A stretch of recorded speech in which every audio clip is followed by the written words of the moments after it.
Good evening, and welcome to Truth Report. I'm Alex Truth, and tonight we're pulling back the curtain on 3 stories that the mainstream media is barely scratching the surface on. From a secret prison survey exposing how the justice system fails domestic violence survivors, to a government overhaul of taxi licensing in Hong Kong, to a major corporate leak at BMW that reveals the future of electric vehicles, these stories are more connected than you think. I'm Maya Clarity, and let me tell you, when we started digging into tonight's lineup, the threads we found running between these stories were striking.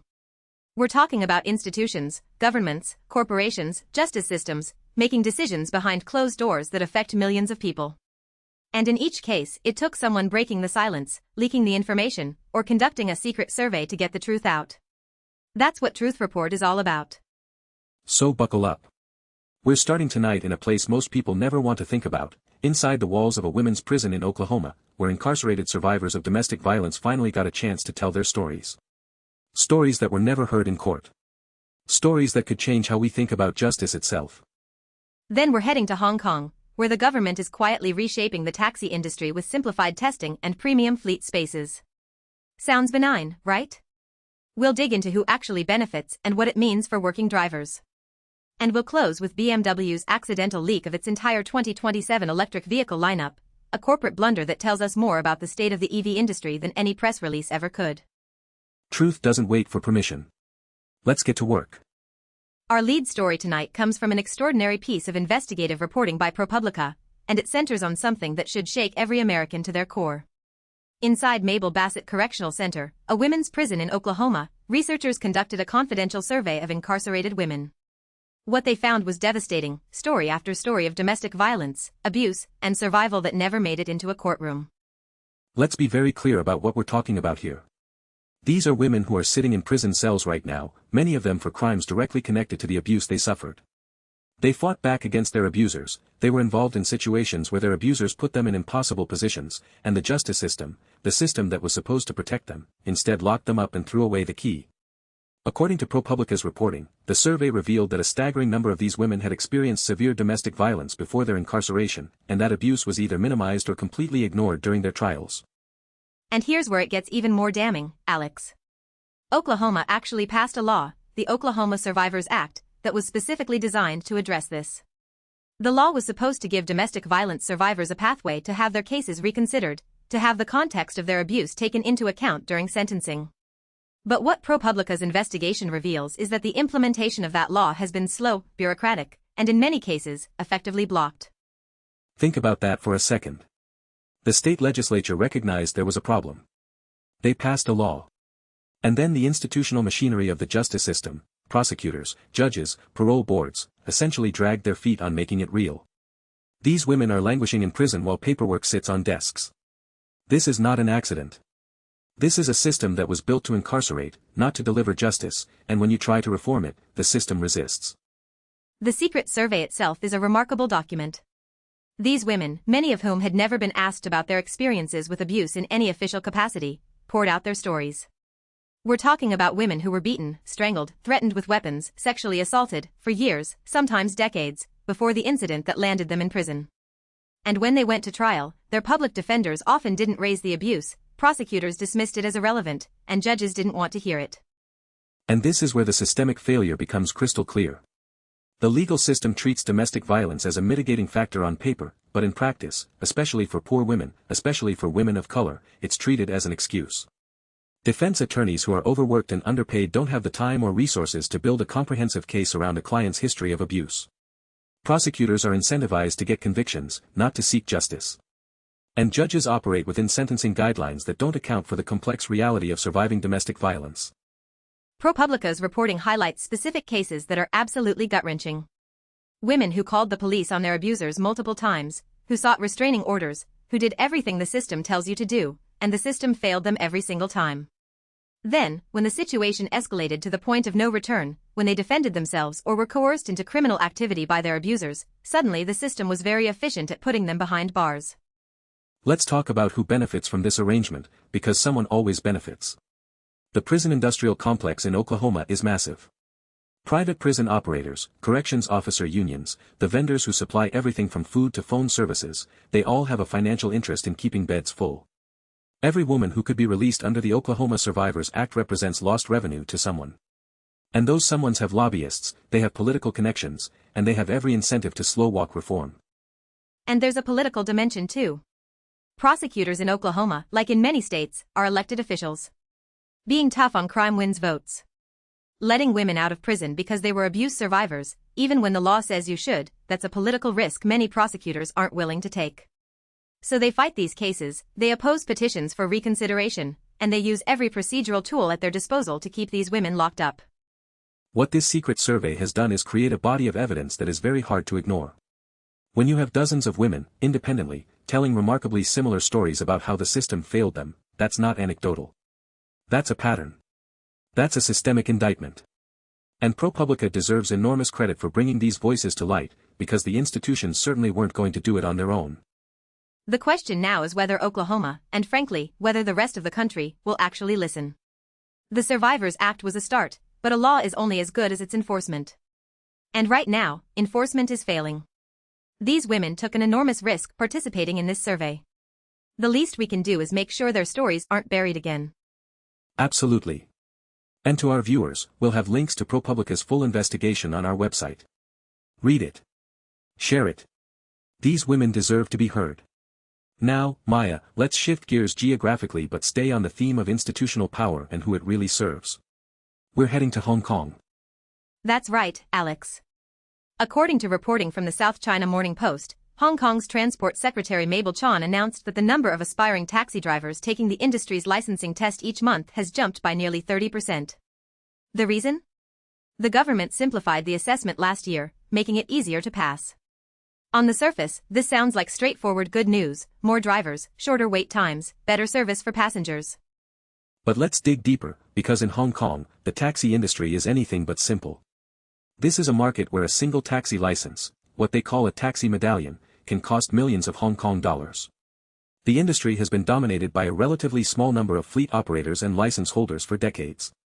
So when the government suddenly makes it easier to become a driver, you have to ask, who is this really for? Secretary Chan also announced that the government is increasing the number of dedicated meeting spaces for the city's 5 premium taxi fleets at cultural and business landmarks across Hong Kong.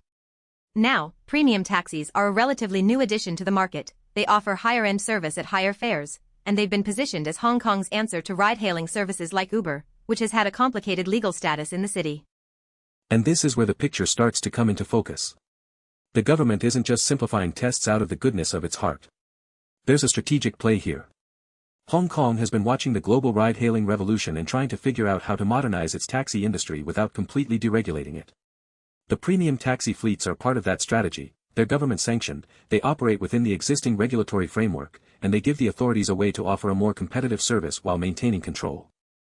But here's the tension. By making it easier to become a licensed taxi driver, the government is essentially flooding the market with more labor supply. That's great for the fleet operators who need drivers, and it's great for passengers who want more availability. But what about the drivers themselves? More drivers competing for the same pool of passengers means lower individual earnings. The people taking these simplified tests are often working-class Hong Kongers looking for economic opportunity, and they may find that opportunity is less lucrative than they expected. It's a classic move. Simplify the barriers to entry for labor while simultaneously creating premium tiers that benefit capital. The fleet operators who hold the licenses for these premium taxis are the ones who stand to gain the most. They get a larger pool of qualified drivers to choose from, which gives them more bargaining power on compensation, and they get government-designated pickup zones at prime locations. The drivers do the work, the license holders capture the value. And we should note the broader context here. Hong Kong's economy has been under significant pressure. The city is trying to rebuild its image as a global business hub, and transportation infrastructure is a big part of that pitch. Having a modern, efficient taxi system with premium options at major landmarks, that's about international perception as much as it is about local transportation needs. The government is essentially using working-class drivers as building blocks in a larger economic strategy. Secretary Chan framed this as making the industry more accessible and improving service quality, and to be fair, there are genuine benefits to simplifying overly bureaucratic testing requirements. But the 30% increase in test takers also tells us something about economic desperation. When nearly a third more people are suddenly trying to enter a profession, it often means other options are drying up. We should be asking not just why more people are passing the test, but why more people need to take it in the first place. That's a crucial point. The narrative being sold is one of opportunity and modernization. But the underlying reality may be one of economic pressure pushing more workers into a sector where their bargaining power is limited and the real profits flow to license holders and fleet operators. It's a pattern we see everywhere: deregulate labor, consolidate capital, and call it reform. And it's worth watching how this develops, because Hong Kong's approach to the taxi industry could become a model that other cities adopt. The question is whether it's a model that actually serves working people or just another way to dress up the same old power dynamics in new clothes. Now let's turn to our final story tonight, and this one involves a corporate blunder that pulled back the curtain on BMW's entire electric vehicle strategy. According to Electrek, BMW accidentally published its full 2027 lineup on its website before quickly taking the page down. But the internet never forgets, and the details that leaked are significant. This is one of those moments where a mistake reveals more truth than any carefully managed press release ever could. Among the vehicles confirmed in the leak is the 9-3, which would be BMW's first model built on its much-hyped new E-Class platform. This is the architecture that BMW has been promising will revolutionize its electric vehicle lineup, a ground-up EV platform that's supposed to deliver better range, better performance, and better technology than anything the company has produced so far. The new E-Class platform has been the centerpiece of BMW's pitch to investors and consumers for years now. The company has been saying, essentially, just wait, our real EVs are coming. And now, thanks to this leak, we know that the first new E-Class vehicle is the 9-3, slated for the 2027 model year.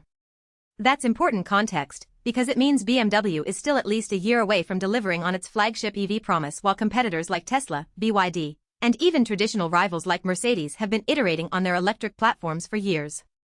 Let's talk about what this leak tells us about the state of the EV transition in the auto industry, because it's more complicated than the "everything is going electric" narrative suggests. BMW, like many legacy automakers, has been trying to walk a tightrope, maintaining its profitable internal combustion engine business while simultaneously investing billions in electrification. This leak suggests the timeline for that transition is slower than the company's public messaging would have you believe. And the timing of this leak is fascinating. It comes at a moment when the global EV market is in a state of flux. Growth rates have slowed in some key markets, there's a price war happening driven largely by Chinese manufacturers like BYD, and government incentive structures are shifting. BMW's decision to wait until 2027 to launch its first purpose-built EV platform tells us that the company is being cautious, some might say too cautious, about going all in on electric. Here's what the leak revealed that BMW didn't want us to see yet. The full 2027 lineup shows the company is still heavily invested in combustion engines and plug-in hybrids alongside its electric offerings. That's a hedging strategy, and it's one that a lot of industry analysts have criticized. The argument is that companies trying to straddle both worlds end up doing neither particularly well. Their EVs aren't as competitive as those from companies fully committed to electric, and their combustion vehicles are weighed down by the cost of dual development. From a consumer perspective, this leak is actually valuable information. If you're in the market for a BMW EV, you now know that the company's best electric technology isn't available yet. The current BMW EVs, the i4, the 9, are built on adapted combustion vehicle platforms, not purpose-built EV architecture. That means compromises in packaging, range, and efficiency. The new E-Class 9-3 promises to fix those compromises, but it's not here yet. So do you buy now, or do you wait? And that's exactly the dilemma BMW didn't want consumers thinking about. Every car company dreads the "wait for the next model" problem, where consumers delay purchases because they know something better is coming. By accidentally revealing its 2027 lineup, BMW has potentially cannibalized its own 2026 sales. That's why the page was taken down so quickly, but as we said, the internet is forever. Let's also consider what this means for BMW's competitive position. Tesla has been building on a purpose-built EV platform since day one. BYD, the Chinese giant that's now the world's largest EV manufacturer, has been iterating rapidly with multiple new models every year. Hyundai and Kia have their eGMP platform already in production. BMW arriving to the purpose-built EV party in 2027 puts it years behind these competitors. The question is whether the new E-Class platform is good enough to make up for lost time. And we should talk about the corporate culture aspect of this leak. How does a company as large and image-conscious as BMW accidentally publish its entire future lineup? This suggests either a breakdown in internal communications, a website management error, or possibly even a deliberate, accidental leak designed to generate buzz. Auto companies have been known to use strategic leaks as marketing tools, though in this case, the rapid takedown suggests it was genuinely unintentional. Whether intentional or not, what this leak exposes is the gap between corporate messaging and corporate reality. BMW has been projecting confidence about its electric future at every auto show and investor presentation. But the actual product timeline tells a different story, one of caution, hedging, and a reluctance to fully commit to the electric transition. And consumers and investors deserve to know the real timeline, not just the PR version. Absolutely. And this is why leaks matter, why whistleblowers matter, why investigative journalism matters. Because the official story is always polished, always optimistic, always carefully managed. It takes someone breaking the script, whether it's an IT error at BMW, a courageous survey inside a prison, or a journalist asking hard questions about government policy, to get at the truth. And that brings us to the synthesis, Alex, because tonight's 3 stories, as different as they seem, are all fundamentally about the same thing: the distance between institutional narratives and lived reality. In Oklahoma, the narrative is that the justice system is fair and that reform is happening. The reality, exposed by a secret survey, is that women are rotting in prison because the system refuses to acknowledge their abuse. In Hong Kong, the narrative is that the government is modernizing the taxi industry and creating opportunity. The reality, when you look at who actually benefits, is that simplified tests flood the labor market while premium fleet operators and license holders capture the real value. The drivers are being sold a story of opportunity that may not deliver on its promise. And at BMW, the narrative is that the company is leading the charge into an electric future. The reality, accidentally revealed by a website error, is that BMW is hedging its bets and won't have a true purpose-built EV platform on the market until 2027. Consumers and investors have been making decisions based on a timeline that doesn't match the company's actual plans. In every case, it took something breaking through the official story to reveal the truth. A secret survey. Investigative journalism. An accidental website leak.